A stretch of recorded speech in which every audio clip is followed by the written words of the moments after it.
I think the ending is the thing that I'm most excited to play.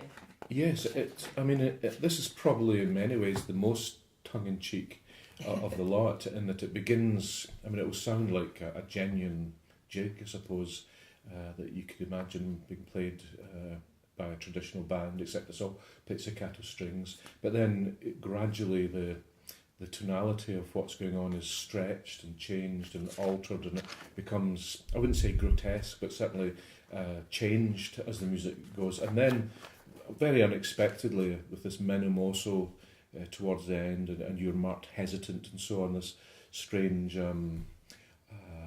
chord, although it's basically a harmonic series based on low C, the fundamental, and then all the overtones and harmonics slightly out of tune, as you would in a natural harmonic series, begin to emerge behind you, giving a kind of eerie, perhaps unsettled feel to the end of the piece. Yes, when I received the score, I was kind of reading it through, and I suddenly got to this bit, and I thought, "Oh my goodness!" Yeah. I was quite surprised. Yeah, I just imagine what other composers think about that. You set up this kind of pattern of almost kind of hell for leather rush at the music, all these jigs, very energetic.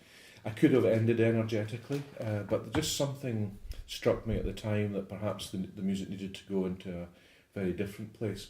Maybe even picking up some of the mood of the second movement as a kind of recapitulation. The music's different, but perhaps it's bringing back some of that reflectiveness that you get in the second movement. Okay. Well, thank you. Great. You're very welcome. Looking forward to it. Yeah.